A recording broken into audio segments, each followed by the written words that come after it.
Bottom of the hour, back on Get Up. We talked about the LeBron milestone of last night. Hit 50,000 points. Again, every point he scores sets a record. Let's look back at his milestones. May of 2017, he passed Michael Jordan for first place on the all-time playoff scoring list. That one came in the Eastern Conference Finals against Boston. Fast forward 2 years ago, February of 23, LeBron passing Kareem Abdul-Jabbar became the all-time leading scorer in NBA history. It was a record that Kareem had held since 1984.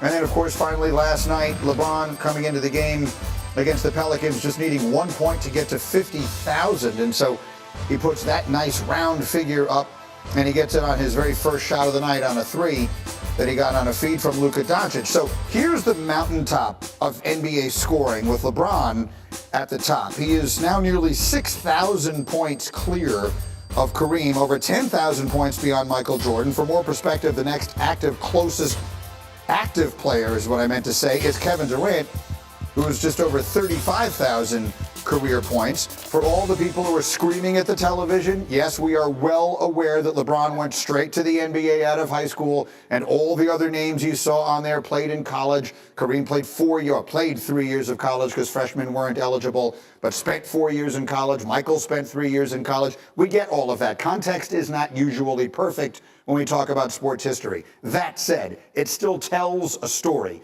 Every single time he does something like this, it adds to a legacy that puts him certainly in the rarest of rarefied. Yeah, and he's 6,000 clear and still adding to it. It's not like he put his nose past it. And that graphic represented playoffs and regular season. Right. And the reason that's interesting and important is because getting to the playoffs and having deep runs year after year after year after year, he's played an extra 2 seasons just in playoff games in his career. And so the thing about him is that the last couple of years he's played well, but I don't truly think he's really believed in the team. Maybe there were windows when he believed. They got to the conference finals 2 years ago. The way he is now playing, he is playing like he believes in this team. And while the milestones are nice and he's happy to have them, what is getting him up every day is the realization that this team could make another deep run. Something that maybe he didn't expect. It sort of came out of the blue. I think he liked the chances of him and Anthony Davis together. I think he loves the chances with him and Luka. There's something just gnawing at me that also just wants to add for context that there are more playoffs now than there ever were before. He has played more playoff games in some part because there are additional layers of playoffs. So again, none of these stats are perfect, but LeBron has earned all of the accolades that he's getting and then some. I want to play the soundbite that we mentioned earlier here for you, Monica, because in case anyone didn't see it. Big Perk came on here yesterday and he made a lot of very cogent, interesting points. And then he went on First Take and may have lost his mind. This is what the big fella said about 40-year-old LeBron. I would have to argue, and I would have to say right now today, that LeBron James is the best player in the NBA. Here's why I said, the best player in the NBA gets it done on both ends of the floor.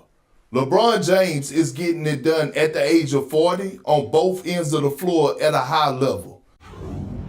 Is that right? Woo! At the age of 40, LeBron James is getting it done on both ends of the floor at a high level. That is correct. Best in this instance to me is making a statement on the longevity and how long LeBron has been able to do. No, but is he the best player now? That's what Perk is saying. Literally, we got the email last night. We know he's the greatest player now. We got this email last night, and I was like, okay, wait, let me really, really, really think. Can I go there?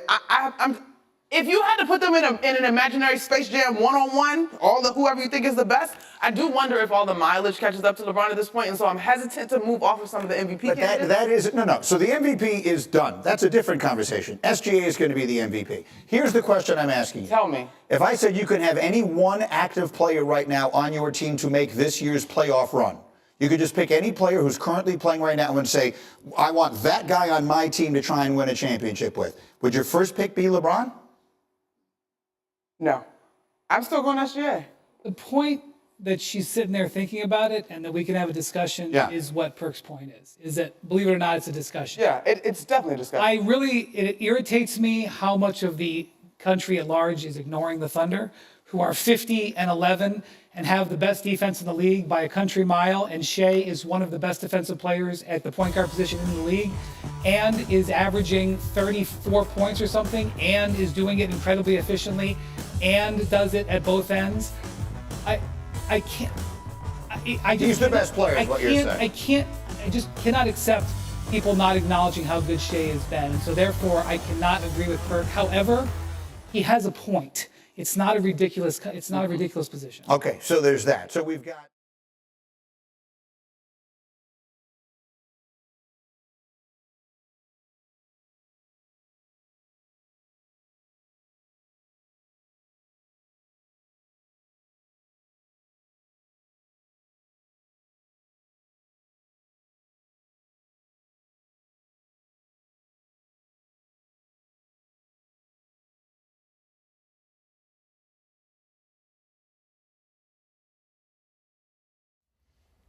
How's it going, everybody? Villa Sports Network here. Just want to thank you guys for your support on the channel. Thank you guys for watching the video. Hope you all enjoyed it.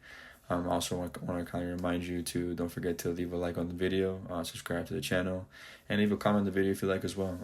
But regardless of the fact, thank you again for your support, and hope to see you on the next video.